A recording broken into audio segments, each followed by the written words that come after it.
Welcome to day 36 of 40 seconds for 40 days. We know that many references about the Sukkah refer to it as the shade of the Sukkah, specifically as the Zohar writes that Sila de Mehemnusa, that we're in the shadow of Emunah, the shade of Emunah. And Rabbi Moshe Wilson asks the following question. He says, I don't understand something. Usually, when we sit under the roof, we say we're sitting under the roof. We don't say I'm sitting in the shade of the roof in a house. So why, when it comes to the sukkah, do we say that we're sitting in the shade of the sukkah? Says Rabbi Moshe Wolfson as follows so beautifully. He says that the truth is that when we say sukkah, and specifically when we say the shade of the sukkah, we're not referring to the walls of canvas or wood, or we're not referring to the bamboo mats or rods that we use. The physical element of the sukkah is not what we're referring to. In fact, the physical element of the sukkah, says Rabbi Wolfson, is not even the real sukkah. The real sukkah is this loftier, more mystical idea about sitting within the presence of Hashem himself.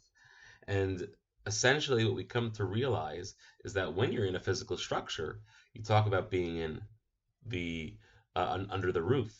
But when you're in a spiritual structure like that of the sukkah, like that which the physical sukkah represents, then you talk about this idea of being in the shade, because the shade is code for being in the presence of Hashem. In just a few days, we're going to be encountering the beautiful holiday of Sukkot.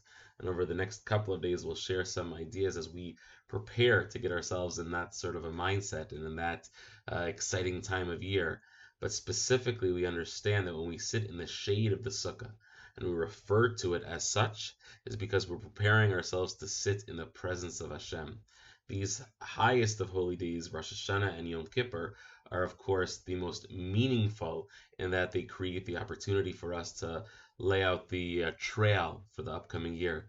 But Sukkot, that holiday that God willing we will be experiencing not too many days from now, is all about being able to say that I'm sitting in the presence of Hashem, because essentially the reward of being in these intense days of Rosh Hashanah and Yom Kippur is that we conclude by sitting in the shade of Hashem, in the shade of the Sukkah, within the heavenly presence of Hashem himself.